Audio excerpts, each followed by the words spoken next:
there's no other place to start than this man, Victor Osimhen, and the reports that Arsenal are in talks to sign him this summer. James, what can you tell us? Well, this is a report that's emerged in the Telegraph this morning from Matt Law, a brilliant journalist based in the UK. And we know that Arsenal and Galatasaray have been speaking about the possibility of Gabriel Martinelli going the other way. Now, it appears there's been wide-ranging conversations between Arsenal, their sporting director, Andrea Berta, and Galatasaray around a potential signing of Victor Osimhen. Now, there's a possible scenario that he's been offered to Arsenal, or there's a scenario whereby Arsenal have asked about his availability. We wait to see what has happened in those talks and whether this progresses into something verging on interest and potentially a bid from Arsenal. And it's the Telegraph's understanding that Galatasaray have an interest in Gabriel Martinelli and Ethan Nwaneri. So, very early stages.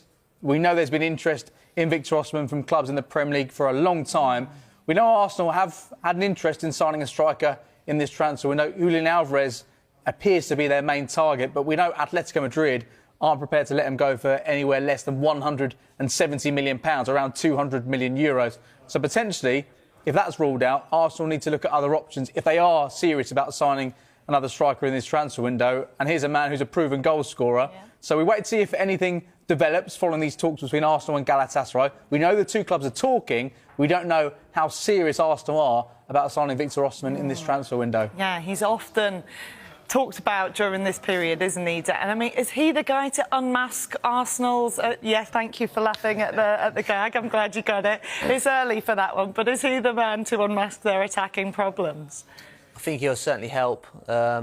He would be a marquee signing. I don't think as big as Vinny Jr., who they were after in the first place. I don't think that deal was ever going to happen.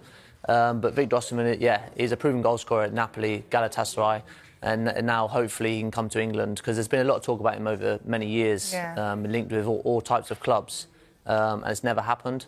I think now is the time for that to happen, and he could be the final piece that Arsenal probably need to help Gyökeres really, and help all those creators, Odegaard, Eze, even Bruno now, and he'll be the man to finish all those chances off. I mean, they are leaving themselves light if they've let Trossard go, and now if they let Martinelli go. But is he an upgrade on what they have there, James, in your opinion?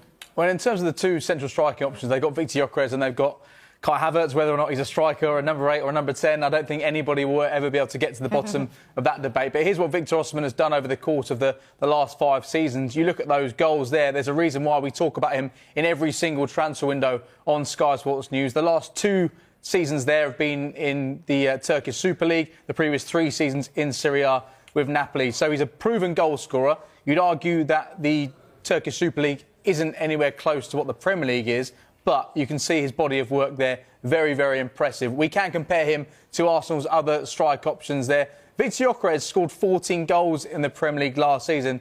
They won the Premier League title, but I think it was a fairly underwhelming campaign from Victor Gyökeres. He didn't start in some of the big games. He didn't score in the big games either. We know Kai Havertz was injured for a large portion of last season, scored in the Champions League final, always pops up with really important goals, whether it be in a Chelsea shirt or in an Arsenal shirt now. And Gabriel Jesus, he's into the final year of his contract. We know there's interest from Napoli in signing him in this transfer window. But you can see Victor Osimhen there, 15 goals from 22 matches last season. His injury record isn't incredible. He's not available for every single match, which is something which Arsenal may have to weigh up. They had 63 matches in all competitions last season. They need their strikers fully fit, and with the issues that Kai Havertz has suffered over recent seasons, they don't want to be signing a player who's not going to be available for every match. But that's how Osimhen stacks up against the other Arsenal forwards. And you think last season, going back to what we saw in the last campaign, Gyökeres scored 14 goals. The next top scorer was 7.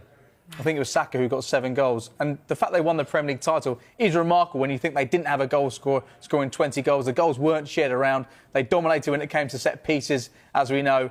This season, they'll try and be more progressive, you'd think. And if Osimhen is available for a good fee, the wages will be something that Arsenal need to consider, because that was one of the discussions when it came to Vinicius Jr.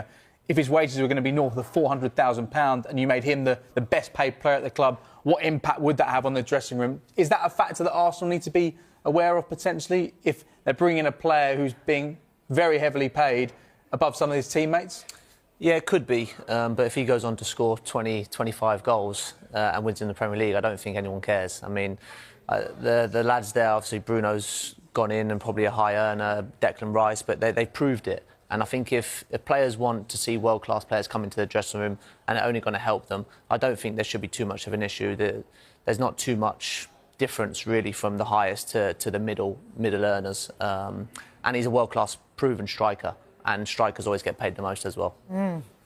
All right, well, Osimhen has made it clear in the past that he dreams of playing in the Premier League. Here he is, talking while at Napoli in March 2023. Playing in one of the top 5 leagues in the world is amazing feeling for me and a good fit. But of course, a lot of people worldwide consider the Premier League as the best and the strongest league. But of course, I'm on a process. I'm in a phase. So now I'm in one of the best league in the world, which is the Italian Serie A. Of course, I'm working so hard to make sure that I achieve my dream in playing, of course, in the Premier League someday. Well, he has been linked with Chelsea and Manchester United in the past too. How exciting would it be to finally get this man in the Premier League? Because that's going to be the big test for the player, isn't it?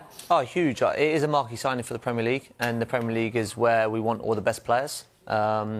He'll come in and be a straight starter. I think all the noise last year on Gyökeres, he obviously done really well in Sporting, scored a lot of goals, but I don't think the excitement was really, truly there. I think in the world, there's a lack of number 9s out there who can come in and improve you straight away.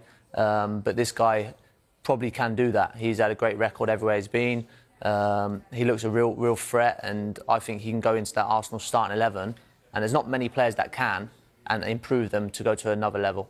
So just to confirm, if you were Mikel Arteta, you'd start him ahead of Gyökeres up top? Yeah. Yeah, 100%, yeah. And you can argue why when you consider what he did in that season with Kvaratskhelia, who is now at PSG, 31 goals from 39 appearances in Serie A. I did mention previously about his injury record, and that is one thing that Arsenal would have to bear in mind, any buying club would have to bear in mind, because here is the number of matches he's missed since the start of the 21-22 season due to injury, and it's been a range of different injuries as well. Last season there was all sorts of injuries, which meant he didn't play every match for Galatasaray in the Super League last season. And when you consider some of the injury issues that Arsenal have already with the likes of William Saliba, what sort of shape is Declan Rice going to be in at the start of this season? Do you want to sign a player who isn't necessarily going to be available for all 38 games as Arsenal try and regain and retain the Premier League title and try and lift that Champions League title as well this season? Yeah, they paid a lot of money for him as well, Galatasaray, 75 million. I believe it was a Turkish Super League record. But is it even harder, Dan, to stay fit and physically able in the Premier League? Look, the Premier League now, where it's going, it's so athletic, so quick. The tempo of the game is much quicker than Spain, Italy and Turkey, where he's been used to. But I believe he's a professional player. He'll come over and do his utmost to keep fit and be professional and hopefully, yeah, be available for the majority of the games. Obviously, we've alluded to Gyökeres will be there. You've got Kai Havertz, you've got Mikel Merino, who everyone sort of forgets about. And, you're right. He's popped up in the World Cup and scored 2 really, really important goals and helped them win the World Cup. And he's a fantastic player as well. So they've got 3-4 options there. But Osimhen and Gyökeres, obviously, are the ultimate number 9s that you need in a team.